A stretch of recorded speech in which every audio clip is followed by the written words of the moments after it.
Иә, бүгінгі күнге дейін қағаз ақша пайдаланып келеміз. Карточкалардың өмірімізге келуіне байланысты электрондық ақшаларды пайдаланып жүрміз. Қазір 21 ғасыр, сандық ақпарат ғасыры, жылдамдық ғасыры. Өзінің электрондық сандық ақшасы пайда болды. Көбіміз айтамыз, электрондық ақша пайдаланбаймыз деп. Жарайды, онда сұрақ, сізде қанша банктің карточкасы бар? Жоқ дегенде бір банктың карточкасы бар ғой. Яғни сіз электрондық ақшаны пайдаланып жүрсіз. Өйткені бұл заман талабы. Міне, сол сияқты 21 ғасырдың өз ақшалары бар. Олардың түрлері 2000-нан асады.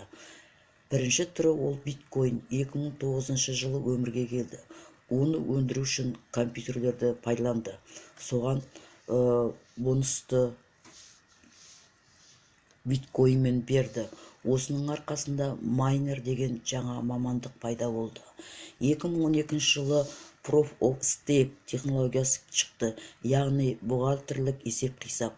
Бұл эфирінің дүниеге келген уақытысы. Бұл жерде боржник мамандығы пайда болды. Барлық криптовалюталардың түрлері ешкімге бағынбайды, құпиялы, таралымы шектеулі. Тағы бір ерекшелігі, арзан кезінде сатып аласыз да күтесіз. 2-3 жыл аралығында бағасы өскенде сатып, белгілі бір қажетіңізге пайдаланасыз. Қаншалықты сұранысқа ие болғанда бағасы өседі. Енді осы криптовалютаның бір түрін сатып алып күтіп жүргендер қаншама. Бірақ сіз олардың бағасы өскенде оны сатып пайдасын көруді білесіз бе? Негізі криптовалюта деген терминді қалай түсінесіз? Блокчейн технологиясы туралы не білесіз?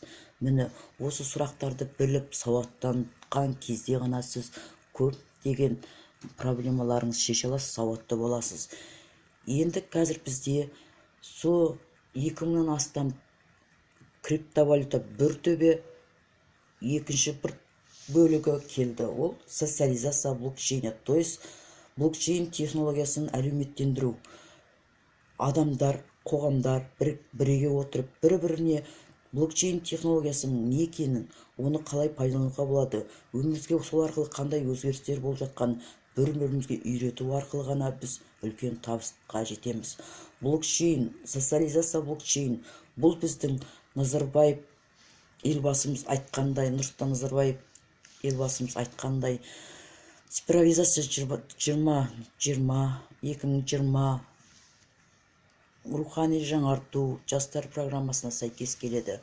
Егер сіз осы социализация блокчейн технологиясы туралы білгіңіз келсе, немесе сол арқылы өз өміріңізді өзгерткіңіз келсе, осы ақпарат алған күннен кейін маған хабарлассаңыз болады.